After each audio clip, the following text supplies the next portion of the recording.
Hello everyone, welcome to another story about family, friendship, and a whole lot of foolishness. He symbolizes every family member quietly gathering belongings, but surprisingly, this tester is actually like a squirrel stuck in a tree, meant to enjoy the wide open sky. He puts on a suit and begins rummaging through the tables cluttered with bottles, junk furniture, surrounding silently protest. This tester was a lazy drunk, flipping through an album filled with pictures of a little girl. Later, he finds his business card among some trash. Surprise. It's Billy Stokes. I couldn't recognize him, and the neighbors didn't think much of him either. He asks them to find a time to call in a cleaning crew. They'll sanitize the place, while the good stuff gets pawned. He flips through the file folder. There's no info on Billy's family. The new manager wants him to swing by the office for a chat. The reason? John can't turn a profit for the agency. Every time he handles a body, he always goes for the pricey option first. But cheap cremations? Few. The new manager fired 22-year vet John. John didn't expect his respect for life to be as trivial as sun in profit games. The manager gives John 3 days to handle Billy's case. He goes to the basement to give files to the administrator. The administrator admires his skills and thinks he deserves a promotion, encouraging him to keep pushing. However, he observes that the number of registered bodies is significantly higher than those being taken away. He carefully studies the photo album he obtained from Billy's house. The album captures beautiful moments of a little girl, but oddly enough, there's no page dedicated to him. He heads to a nearby pool hall, trying to rally some intel with that business card, but alas, no one's ever seen Billy. He then goes to a bar, where the oblivious owner has no idea who Billy is either. He looks at the patrons, no help there. He leaves the bar, burdened with loneliness.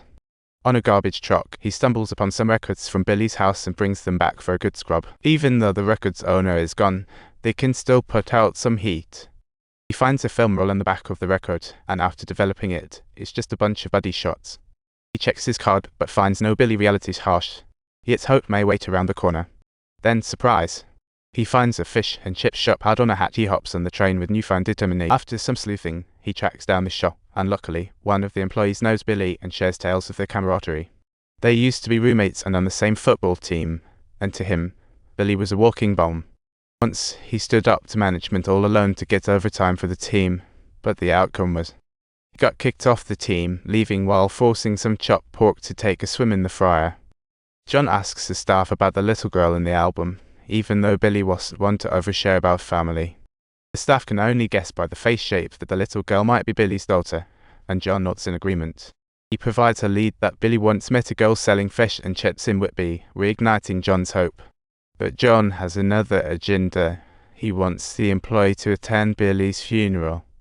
The employee feels they used to be close, but time has cruelly severed their bond. Besides, Billy is long gone. Waiting for the train, John spots a couple arguing, relieved to avoid such drama. But then he thinks, wait, I'm just a lonely old dude. A girl's words suddenly hit him. If I miss this train, I won't talk to you anymore. This awakens something in John, and he changes his mind on the spot.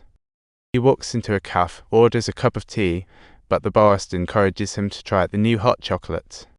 And so, John goes off script for the first time in his life and discovers the heavenly taste of hot chocolate.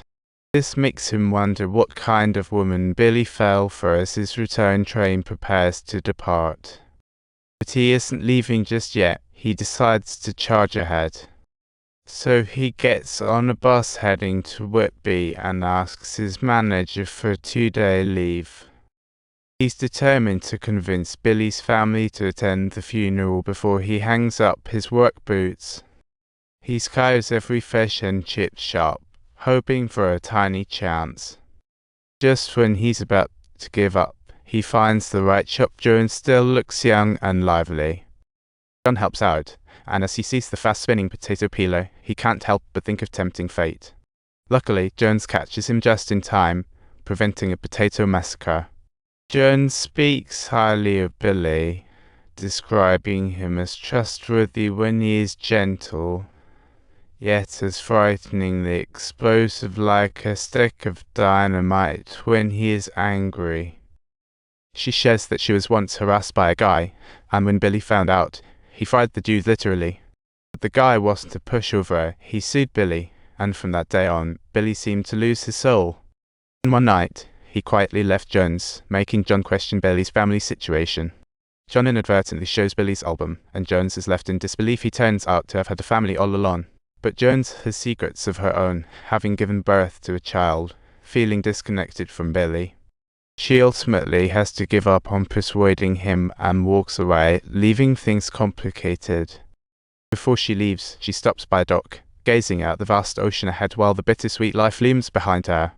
She takes a deep breath, saying goodbye to her ordinary life, quietly sinking into the ocean of experience. If you enjoyed this story, don't forget to like and subscribe to us.